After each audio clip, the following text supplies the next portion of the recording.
Exercise 3. 1. You hear a man talking about his situation. I wish I'd studied harder at school. If I'd passed my exams and gone to university, I'd probably have a well-paid and satisfying job by now. Instead, I'm unemployed and struggling to pay the bills. I hope that things will get better, but I can't say I feel very optimistic. People say that if you're really determined to make changes in your life, you can achieve amazing things, and they say that it's not too late to go back to college and try again, but I'm not so sure. I doubt I'd be any better the second time round, to be honest. 2. You hear two people talking about a job interview. Hey, congratulations! I hear you've got an interview with that law firm. Thanks, yes. I'm not very confident of getting the job, though. Why not? You've got all the qualifications, haven't you? It's perfect for you.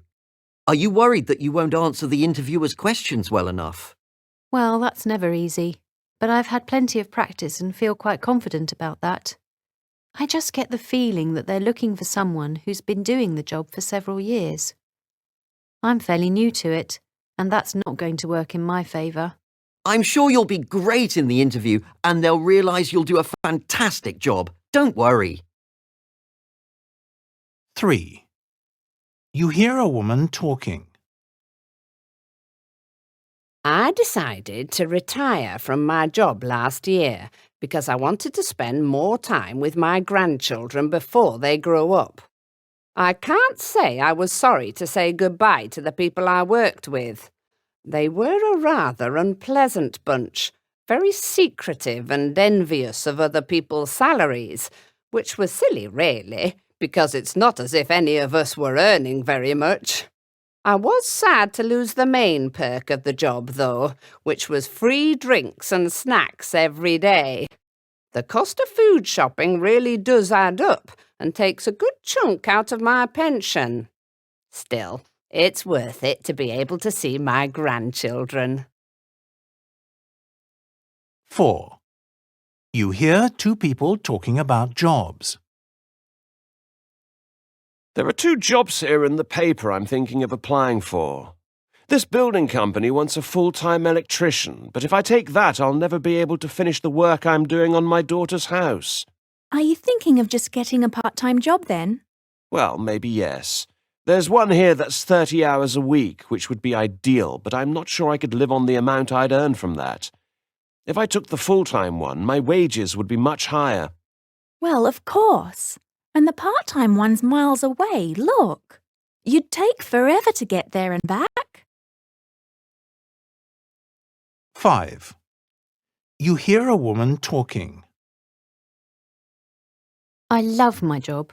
I look after old people in a nursing home. It's true that by the end of each day I can hardly move because I'm so tired. But I don't really mind because I know I'm helping people. My cousin earns twice what I do. She's a top lawyer.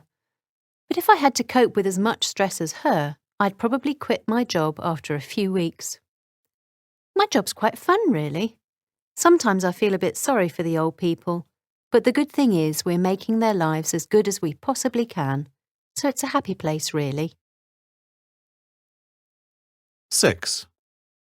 You hear a student talking. I was very disappointed when I finished school, because I didn't do well enough to get into Oxford University, where I'd always hoped to go. Most of my friends are there, so at first I felt like a failure compared to them. However, I chose a course at a well-respected business school instead, so that when I leave, I'll hopefully be equipped to become a top businessman and make a fortune. That should impress the Oxford guys, even if it's not exactly what Mum and Dad had in mind for me. If I start making big profits in a few years, though, I'm sure they won't be complaining. 7. You hear a woman talking.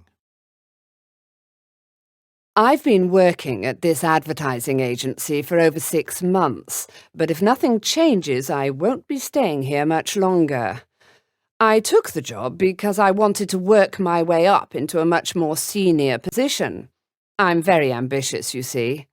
I'm determined that if I work really, really hard, I can be very successful and maybe even own my own company one day. But here they don't care about helping you to develop your career, and I'll just be stuck in this boring, dead-end office assistant job forever. It's a shame, because it's a fantastic company, but I'm going nowhere. Time to move on.